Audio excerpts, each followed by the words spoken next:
over and over. I don't know how clearly you can hear it right here, but what I want you to realize, or what I realize about, is that's where we are right now.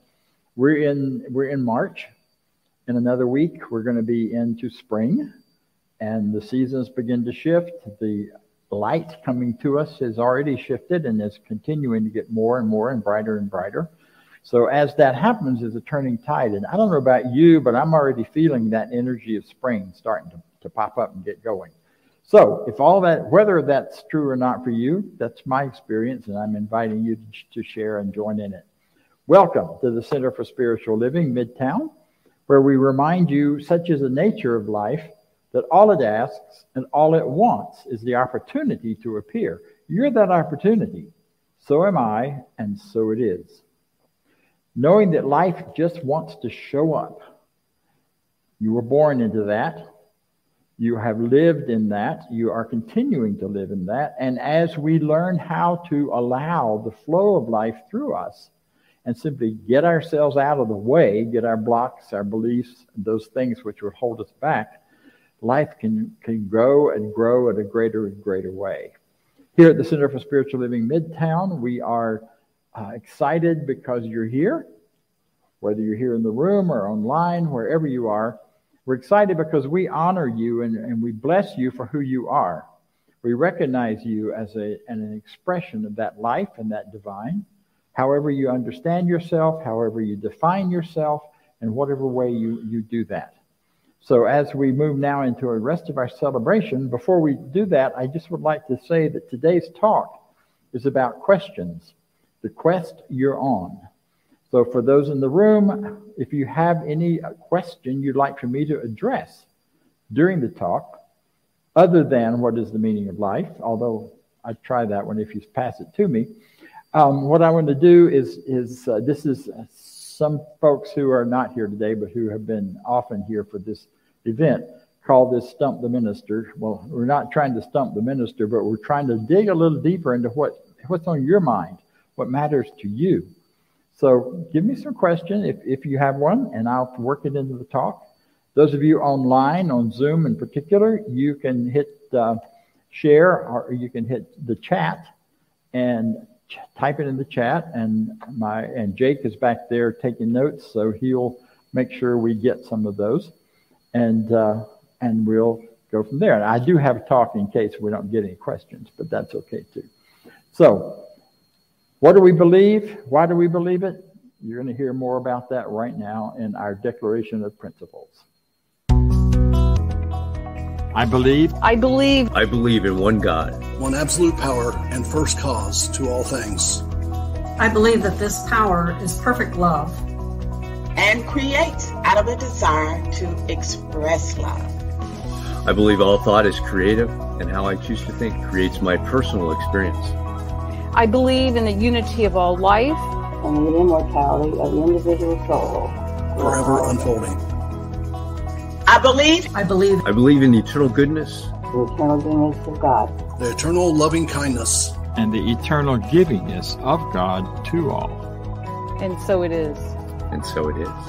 And so it is.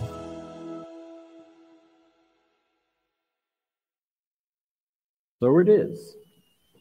That's simply an English translation of amen or amen that you hear related to prayers from all over the world. So one of the things that you saw in that video were some of our practitioners. Practitioners are people who have studied this teaching and are able to use it for themselves in a very rich way, as well as for other people. So they are available to you. They're available to work with you, to do prayer or treatment, as we call it, spiritual mind treatment for you. And they are very capable of doing that. So don't hesitate to go to our website, find their names, and reach out. We will see that you get someone to speak to if that's what you're looking for. Our practitioner of the day today is someone who's just back from traveling the world. He's got lots of great stories. I don't know how much of that he's going to talk about today, but he's going to talk about some truth and then lead us in an affirmative prayer. So, Lee Huffman. Thank you, Bob. Mm-hmm. Good morning, everyone. It's really great to be here, CSL Midtown, to be here live, and I'll move this up. It's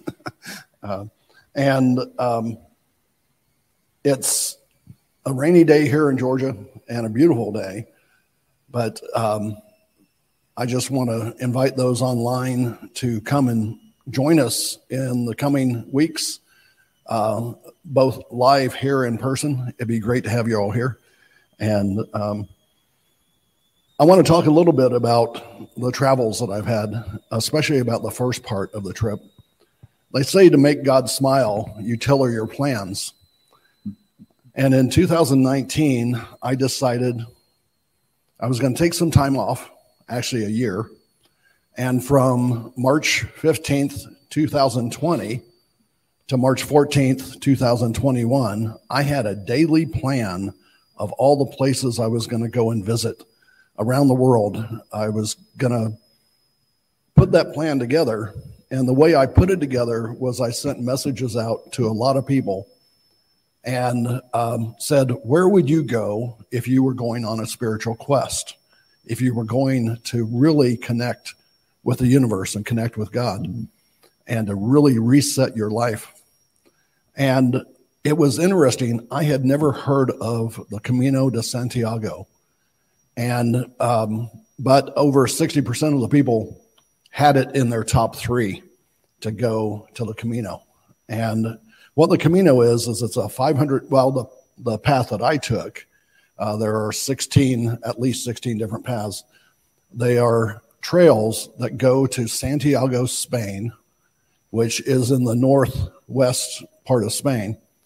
And the one I took was 800 kilometers, which is right around 500 miles. And I walked it by myself, sort of. I met over 100 people and from over 60 countries and people that spoke a lot of different languages. And you would walk with somebody for a little bit of time. And then because everybody walks at a different pace, they would take off or I would take off and we'd end up catching up to somebody else, and then we catch up for coffee a little bit later. And it's just an amazing thing to do. I actually walked with somebody that we'll probably talk about some other time, Bob, that I never thought I'd walk with again. And it was an amazing spiritual journey.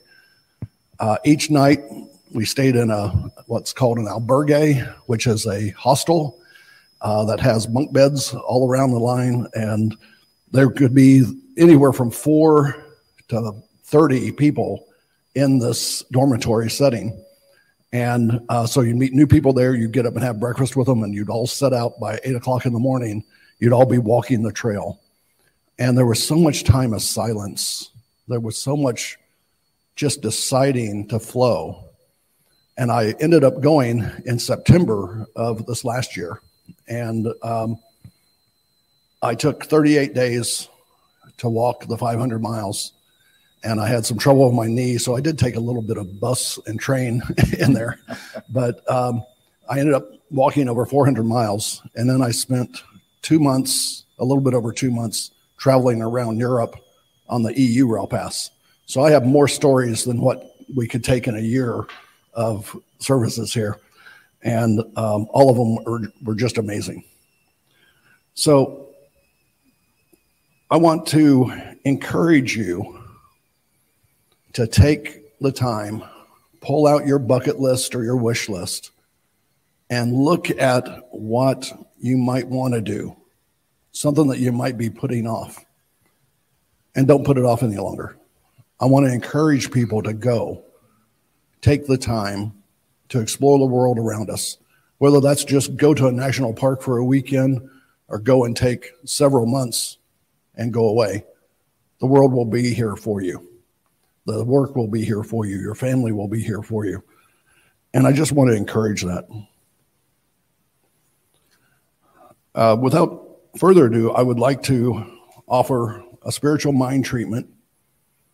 And as a practitioner of religious science, I really enjoy treating, as we call it, for myself and for other people. And so do the other practitioners and ministers listed on our website. So as Bob said, I encourage you to also reach out to them. And a treatment is or a spiritual mind treatment is simply an affirmative prayer, much like the Lord's Prayer was or is. We can pray to align our thoughts and desires with the God of the universe. And that's what treatment is all about. I share this in the first person because I can only treat my mind.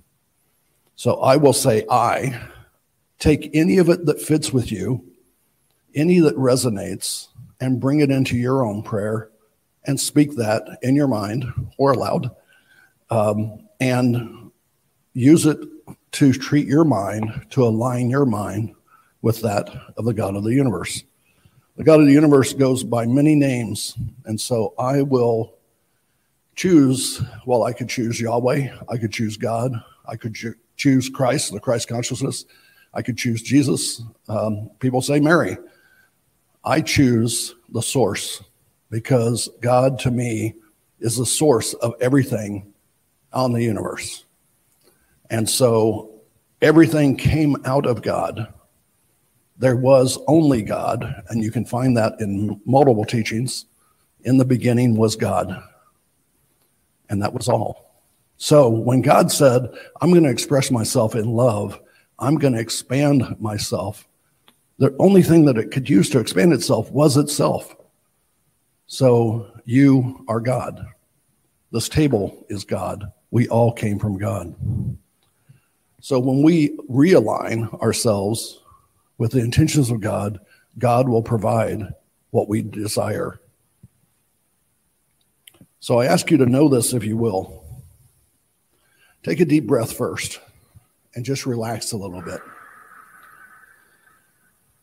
Take another one and let it out. And know this with me, if you will. There is one God, one creator, called by many names, and I choose to call it Source. Source created everything out of itself as a desire to express love. Since I was created out of Source, I am one with Source. Since all thought is creative, I am creative. Since there is no challenge, no danger too big for Source, there is no challenge too big for me. So today I have courage because I am one with the God Source. Today I have freedom because I am one with the God Source. Today I have health and vitality because I am one with the God Source. Today I have all the abundance that I desire. I am overflowing. I am able to give to those around me because I am one with God's Source. No one can stand in the way of my receiving everything I desire because I am one with a God Source. Nothing can get in the way of my receiving what God has for me.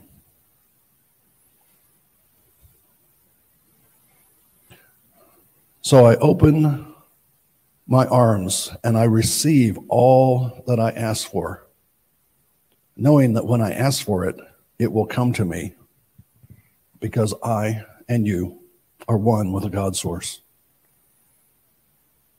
I release these words knowing that they are true and that they will manifest for me. I have all that I desire because I am one with a God Source. God and I are one. I release these words knowing that they will not return to me void. I receive with my arms wide open, knowing that what I desire, the God Source desires for me. And together we say, and so it is. Thank you. Sitting on a gold mine. I selected that song because it says exactly what we're about to dive into, and that is, or at least it talks about the source of the gold. We're all sitting on a gold mine. Every one of us have this amazing value within us, this amazing freedom within us. And the gold mine is, I mean, you think about it, you go dig for the gold, you dig it out, you get it out of the mine, you get it out of the hole, and you turn it into something valuable. Well, questions do just that, because the gold mine is your own consciousness. The gold mine is your connection, as Lee talked about so beautifully, with Source. You know, we are all birthed out of Source, but we're not out of Source.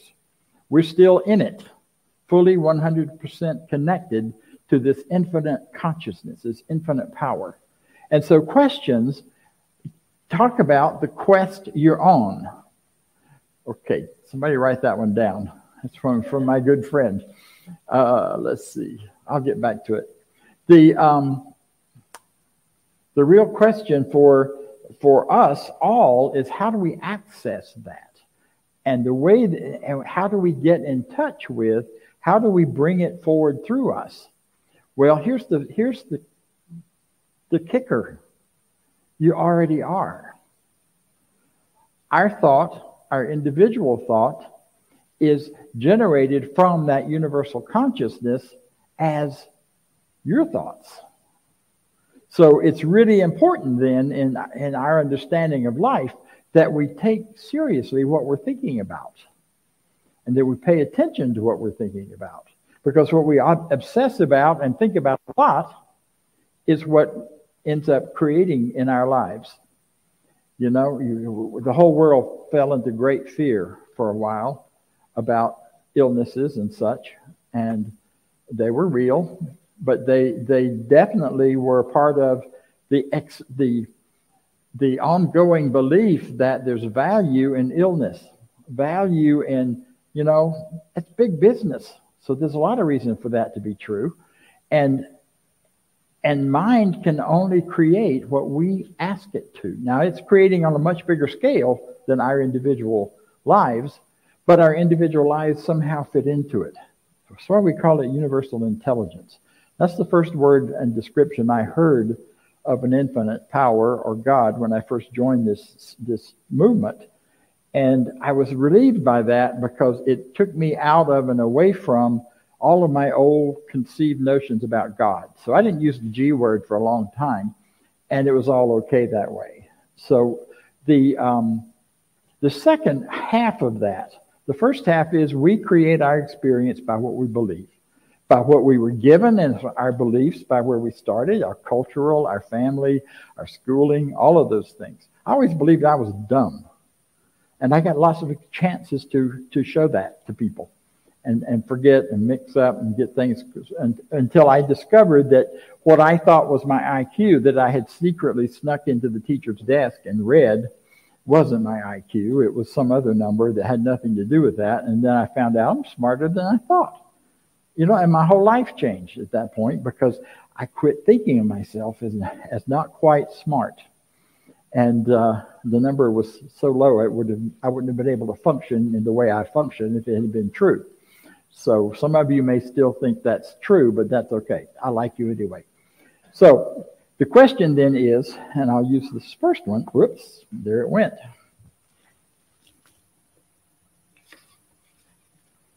The question, the first one we're going to look at, which is right in line with what I was just talking about, is how do you know what you're supposed to be doing while we're here in our current situation, or in our current, incarnation? Where's your passion? Where is that thing that pulls you and that talks to you? And to find it out, to know for sure, is to look at the deep questions you have.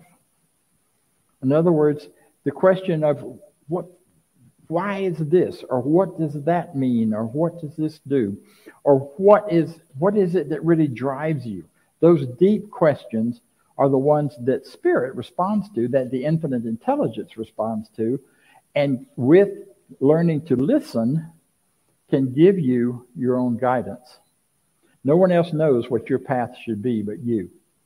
As smart as I think I am, and I can probably give you lots of advice, the advice is meaningless unless it resonates with that truth within you.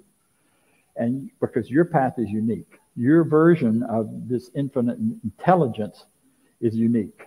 And it comes forth and forward through you by asking the right questions. And by right, I mean not good or bad, but the right ones for you. Your questions may not be the same as mine. But when we ask them, and then we listen, this is where meditation comes in. This is where being quiet comes in. This is where going deeper into what's the possibility for me, and then being quiet and listening.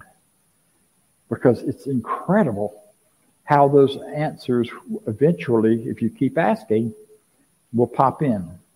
Ernest Holmes talked a lot about meditation, but when he talked about meditation, he was talking about contemplation, not necessarily meditation as we think of it from the yogic traditions or some of those others. He was talking about taking a question or a word or an idea and just sitting quietly and contemplating it, letting it roll through your mind over and around and again until something begins to show up.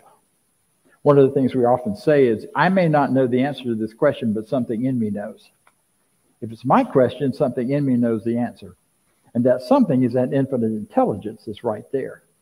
So all we need to do is be open to that and continue to ask the question until we get an answer. As someone who is new to CSL, where should I start? Which books should I read?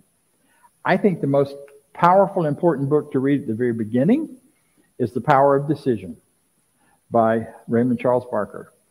It is a very approachable, almost a secular sounding book at times, and it gives you a real opportunity to get the ideas of this teaching as applied to the simple business of choice. He's talking about the power of choice. When you choose a path, you're setting a whole world of things in motion. When you chose to come here this morning, you set a whole world of things in motion that happen.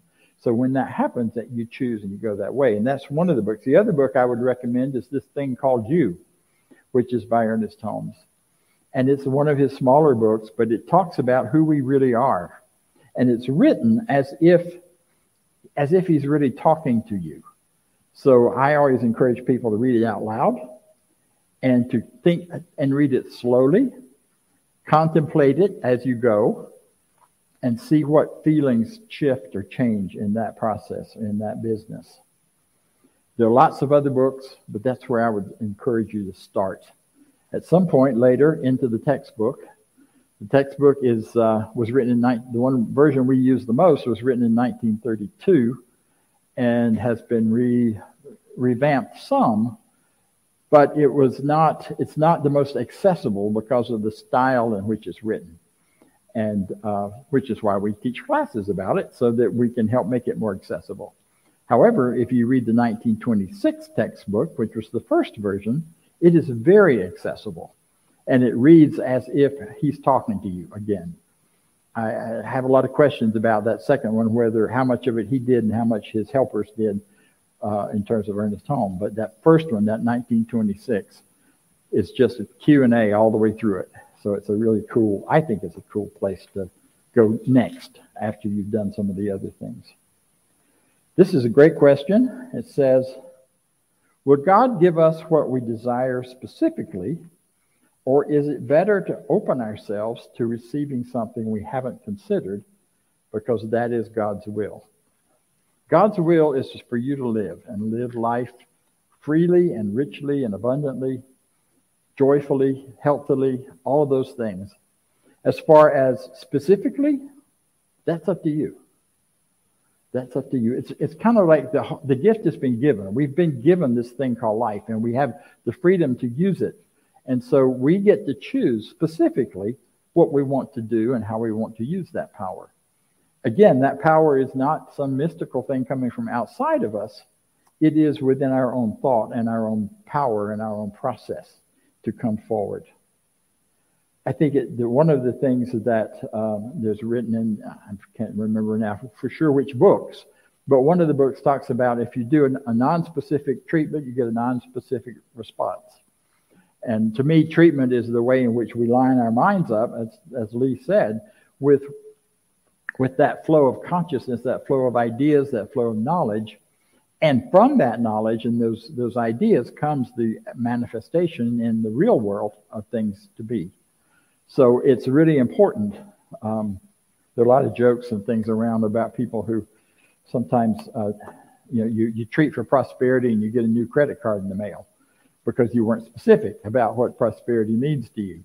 Well, for me, prosperity is not getting the credit card. That's an invitation to disaster in terms of life and spending things I may not have and all of that nonsense. So the idea is to get as specific as you can, not about the how this is going to come about, but get specific about the what, by visioning and imagining the picture you want to see yourself become. And know that every bit of that includes the idea of this and or something better. Because we don't want to limit things, but we want to be open to the bigger and the better idea. And that's where I think the openness comes. And we have to start from somewhere. So we start from what we think we want, or what we do want. Passion and desire is about what we want. And that is not a bad thing. I grew up thinking if it felt good, it was wrong. And got taught that a lot. But this is not that. This teaching flips that on its ear and says, your deep desires and your passions are the things that you are here to do and to follow and to move forward on. And they're good. They're good and very good because they can only come from one place. They only come from consciousness, your consciousness. Yeah. How do we use this power to improve our lives? I first read that as loves. I'm not sure which it is. Either way, it's the same thing, or the same answer. We use it by getting conscious about what we want to be. It requires staying awake. And that's one of the hardest things today for people to do, is to stay awake, I think. We are so invited to be part of a world of sleep, of not being awake, and of being able to appear to be, but I can put myself to sleep for hours without getting a minute of sleep in front of YouTube or Facebook or things that appear to be connecting me with people around me, and yet it really isn't. It's really just allowing me to ignore what's going on inside of me and allowing me to go to sleep in that respect. The power that matters is the power within us, not the power that's out there somewhere. And, okay, Lord has sent me a curve here. That's a good thing. We'll get to that in a minute. So by first becoming aware and believing in the idea that your thought, your ideas, your beliefs begin to direct your life. Also, learning and recognizing that you can choose your beliefs. Now, you may not believe them to start with, but if you work with them and if you think about them and you contemplate them, you can shift your belief out of perhaps like one of duality that says there's a big evil world out there trying to get me, or which was one of my life beliefs for a long time, into the idea there's only one power, and that power shows up as me, in me, through me, and in everything that is the oneness of life that shows up. There is a lot of opportunity through meditation, through spiritual mind treatment or affirmative prayer to shift those thoughts and thinking, and then to watch what happens in your life. The other way to help it, that it improves your life, is you see what's being reflected back to you. Because if you want to know what you think and believe about life, look at what's happening in yours. Look at what is being done and experiencing out there in your world, because it's a direct reflection. The way you see it and understand it is a direct reflection of your beliefs. That was hard. Still is sometimes. I don't want to believe that. I want to say it's their fault. It's not me. I didn't create this. But on some level, my acceptance of whatever is going on in my acceptance of nonsense in the world can also reflect itself back to me the more I do it. It's like a loop. But the more I accept the idea of love, peace, harmony, joy, all of those good things, the more I see that in the world. Maybe in the same situations even. So it's a really interesting question. It's a great question. Oh boy, here's a good one. When asked by someone, a religious person of either Catholicism or Protestantism or some of those, what is our teaching? What is your short elevator response? It changes. It changes all the time, and it may be a lot to do with who the person is that asks. But one of the things I like to say, and one of the things I truly believe, is that we honor all paths to God. We honor all religions, the truth that is available in all religions. We don't honor the nonsense. And there's nonsense in all of us, and all religions. So what I say is we believe in the goodness of life. We believe in you. And we believe that God is constantly and fully, imminently involved in our lives. Not because it's out there somewhere coming in, but because we're living within it. We are a part of it in that respect. That usually fosters a lot of questions. One of the questions that usually follows that is, well, what about Jesus? What do we think about him? Is he God? Is he the Son of God? My response to that is always the same thing. You bet. And so are you. Unless you're a woman, then you're a daughter of God.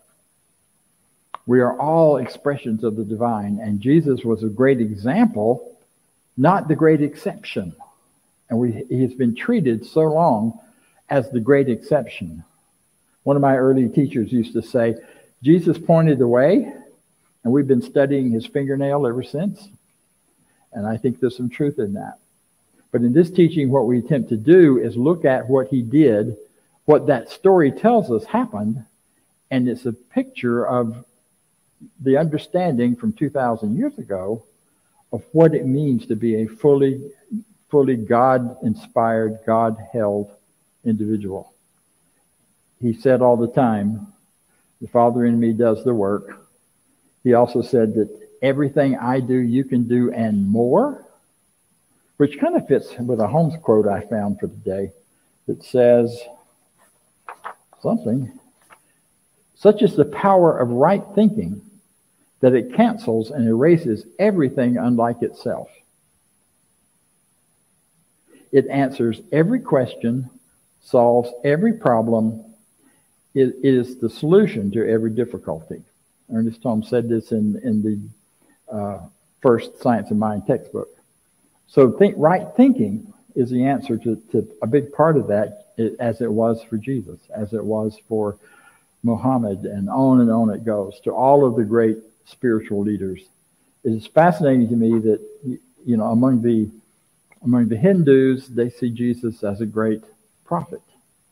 And those who study Allah and follow that religion also see him as a prophet and see that story as a prophet, but not as the only prophet. And there's a whole lot of history there that I don't have time to go into, so I will not do that. But just know that there's the Jesus story that we know was not the first one that showed up with that story. It goes back centuries before the 2,000-year-ago version that we know the best. And in various versions with various expressions, that all of which point to the same thing, that God incarnate in us is what matters. So my dear friend and sometimes speaker here, Lorna Bradley, has sent me a question, and I'm grateful to you, Lorna. There it is. I try to believe in good, ultimate good, all the time, but I believe COVID shook my faith. Can you explain or give some insight into how COVID fits into it's all good all the time? The chaos, the fear, the loss of loved ones, and it's still happening. What's going on? I can get rich with that question, maybe. I probably not. I know my ideas about it. I don't know the ultimate answer on that. That's an important question for all of us to ask. I do believe in the ultimate good. I also believe that nothing is done to us in life. It is always done for us. Our world has had a lifelong dance in, as I said earlier, in valuing ill health. There's a great value in being sick. Think about it. In many families, that's how you get attention. My dear grandmother, bless her heart, she, that's a Southern expression, by the way, she, anytime life got to be too much, she had a heart attack. Now, she only had one heart attack ever in her life, and that's the one that killed her when she was 80-something or other. All of those other heart attacks were hysterical, or anxiety attacks or whatever. But when she would do them, the family would gather from all over, wherever they were living. My uncle would fly down from Detroit, and we'd have people coming in, and everybody'd come and gather in the hospital, and we'd all be there for her for a little while, and then she'd get better and go home, and we'd all go back to our various places. But that's how there was such value for her in being ill. And it served her well. Now, she didn't consciously decide to do that. But that was the pattern from her deeper thinking. I think the human race has for a long time put a lot of energy and power in ill health, even as we've attempted to heal from it. Because if you're fighting against something, you're giving it more power. And I think part of what happened was I see the COVID experience as the great pause. It was a pause in our world. It was a pause for all of us. It pulled us out of that unconscious rat race so many people were in, into a more conscious, isolated, yes, but and a more internal, focusing on what matters in here. Now, yes, it is sad that people who left the planet, but I don't believe life ends when you leave the planet. It's just your physical life that ends. We are eternal beings. So that doesn't mean it isn't tragic and sad, but it does mean that it isn't the end. And that wasn't the end. And people who left the planet then, who knows what the big story of that's going to be in the future. Those who believe in reincarnation have said every time there's been a big mass exodus like that, whether Holocaust or here or other things, that there's a way in which it turns around, because those souls, those people are ready to come back and bring us to another level. I'm not an expert in that. I'm not going to pretend to be. But that's the much of the thought about it. And that's not a particularly science of mind idea, but it's a general spiritual idea. So that's our Q&A for today. And I'm very grateful to all of you who asked questions. I encourage you to keep asking your questions, because they define the quest you're on. That's why they're questions. I love that little play on words. I didn't originate it. I picked it up somewhere on the web. But the quest you're on is about the direction you're going, the way that you're going to move, and your questions can guide you in that. I mean the deep down ones that really get you, and you find yourself wondering about. Keep wondering about them, because that wondering is what opens you up to that guidance and to those better ideas within you. You are wonderful, and you have everything you need already. And I'm just mostly here to remind you of that, because you are wonderful, so am I, and so it is. And now we'll hear from our friend Vance, who is going to advance us in the idea of prosperity. Thanks, Dr. Bob. And y'all had some good questions, too. Yes. So now it's our time to consciously think about our prosperity as it comes in and goes out in that flow. And if you haven't already, I'm going to remind you, follow the Facebook or follow the YouTube channel, like us on Facebook, follow us on all the social media platforms so we get out and spread the word more. And if you will, say with me our affirmation of prosperity. You can donate online at cslmidtown.org. Use the QR code, or if you're here in person, There's a basket in the back. So I live in a universe of abundance. As I freely and joyfully give, I join in the divine flow. And all that I share with life returns to me multiplied abundantly. And so it is. Back to Dr. Bob for some announcements. Yeah, I want to mention, we don't talk about it very often, but every Tuesday at noon, we have what we call Boost. It's a time to come together and boost your consciousness, boost your attitude, boost your idea. And we do this in a simple format. We get together, I lead it. We talk some about what you're looking for, what you're wanting, what the desire is for greater. And then I do a spiritual mind treatment for all of it. It's about 30 minutes usually. And the people who participate find it very valuable and very important. So if your life is absolutely 100% working fine the way you want it, the way it is right now, then you don't need to worry about a boost. But if there's anything in your life that you'd like to see improved, have better, experience better, that's the place to go to at least get some help, get some work on it. The other place to go is back to our practitioners, as we talked about earlier.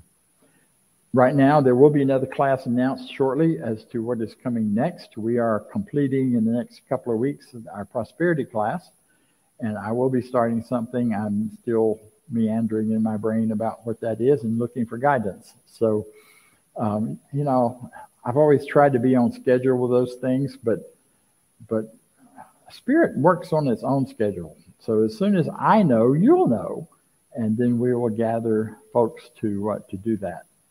Thank you all. See you next week.